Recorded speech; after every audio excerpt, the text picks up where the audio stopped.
Hey, we're picking up on 1 Samuel, and as far as books to read in the Bible, 1st and 2nd Samuel is in story form. It's one of the easiest areas of the Bible to read. It's just a continuous story. It was in the beginning in the Hebrew scriptures, 1st and 2nd Samuel were just one book, and they've been divided. And it's easy to divide it up looking at 1 Samuel as being the story of Samuel and Saul, and the beginning of David is anointed as king, yet he doesn't come to reign as king. 2 Samuel brings in David as king, and it's his biography. So 1 Samuel starts out the story of a young woman named Hannah.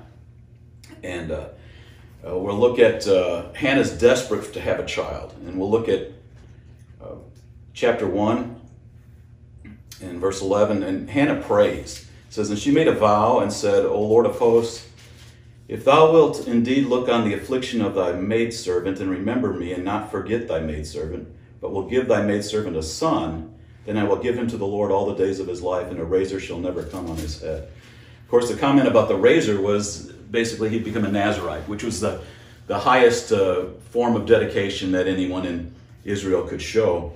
And so Hannah is saying, Lord, if you'll grant me a son, I will give him to you. And so she's so desperate, she wants to have a child, but she also is very desperately making a vow to the Lord. And Eli is the priest in the land. Now, Samuel is the transition between the time of the judges and the time of the kings. And actually, Eli is one of the last judges. Samuel will be the last judge in the procession there. And so Eli is the priest at the time, and he sees Hannah praying. And we look in verse 12, and it says, as for Hannah, she was speaking in her heart, only her lips were moving, but her voice was not heard, so Eli thought she was drunk. Now Eli thought Hannah was just there, and she was just moving her mouth aimlessly because she was drunk, and she was just delirious and whatever, but Hannah was just out of desperation praying. It's amazing that some of the most spiritual moments in the Bible, we've got this one, and then we've got the book of Acts, day of Pentecost. People thought those that were really being overwhelmed by the Spirit in such, fervency of soul that they think they're drunk. Here, Eli thought Hannah was drunk, which shows this priest didn't have a whole lot of discernment at this time. As for Hannah, she was speaking in her heart, only her lips were moving. So Eli thought she was drunk. Then Eli said to her, "How long will you make yourself drunk? Put away your wine from you." But Hannah answered and said, "No, my Lord, I am a woman oppressed in spirit. I have drunk neither wine nor strong drink, but I have poured out my soul before the Lord. Do not consider your maidservant a worthless woman, for I have spoken until now out of my great concern and provocation." Then Eli answered and said, "Go in peace. May the God of Israel grant your petition that you have asked of him." Sounds like Eli almost out of embarrassment.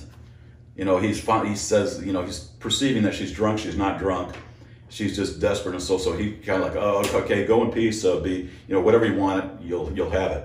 Well, it's amazing. Hannah took this thing that Eli said, this word, that your petition that you've asked of him would be granted. She took it as a word from the Lord. She looked at those in authority over her, and he was the authority in the land. And so he took this word as being a word from God, and she ran with it. She took it.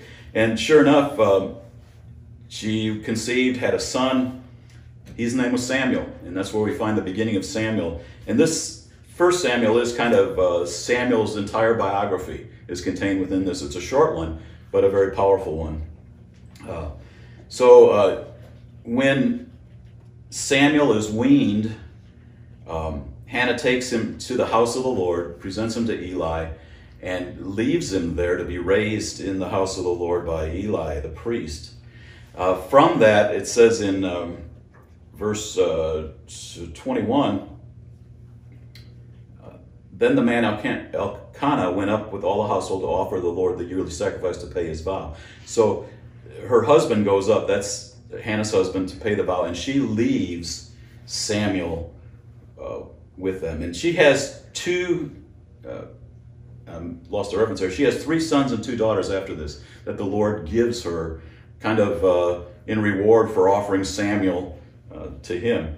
And so Samuel is growing up in the house of the Lord, and he's dedicated to the Lord. And we find out in, chapter 2 is the story when the Lord visited Hannah, gave her the son. And then Eli has a problem with his sons. Eli's not necessarily the best father figure you'd think you want your son raised by. He's having a hard time raising his own sons. They are not treating the sacrifices that are brought in by the people correctly. They're bringing a curse upon themselves and upon the land. And so in the midst of this, we see chapter 3. It starts with, "Now the boy Samuel was ministering to the Lord before Eli. And the word from the Lord was rare in those days. Visions were infrequent." So we're in a time when it wasn't real common to hear the word of the Lord come directly to anyone. There were not a lot of visions in the land that people were hearing from the Lord.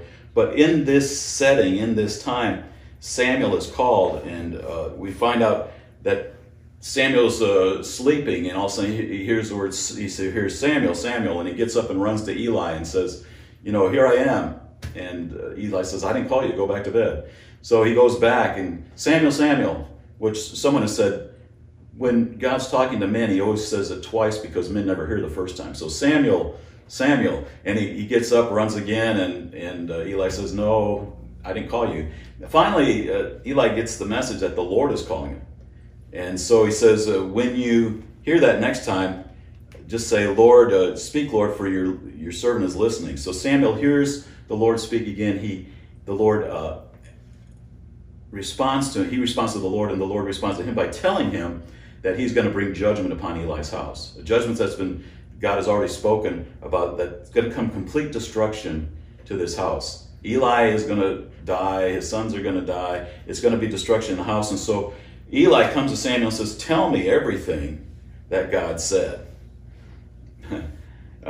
Well, let's read what it says here first, or what God said to Samuel. "For I have told him that I am about to judge his house forever for the iniquity which he knew, because his sons brought a curse on themselves, and he did not rebuke them. And therefore I have sworn to the house of Eli that the iniquity of Eli's house shall not be atoned for by sacrifice or offering forever." So God's pronounced a final judgment upon the house of Eli, that he's not going to have a heritage in the land. And then, so Eli comes to Samuel and says, "Tell me, what did God say to you? And don't spare anything." He says, "In fact, if you spare anything, may it happen to you what he said." And so Samuel tells him everything. And of course, it wasn't good news for Eli. And we find in verse 19, "Thus Samuel grew," this is chapter 3, verse 19, "Thus Samuel grew, and the Lord was with him, and let none of his words fail." In some translations, it says, "fall to the ground." Everything that Samuel said came to pass.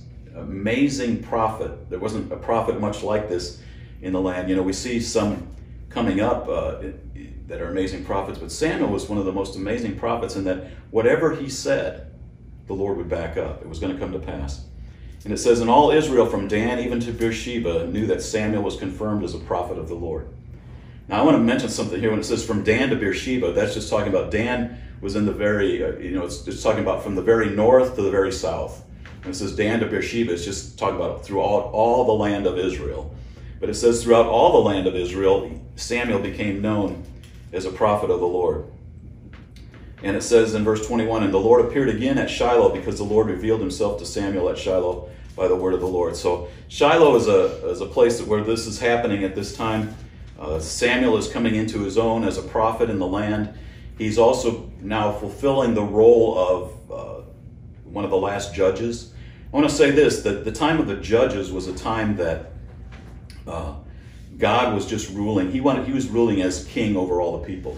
The people were governed by families and by areas and by cities, basically. It was local rule. And it was actually, this principle out of the book of Judges and that time of the Judges was one of the primary basis for American government when it began.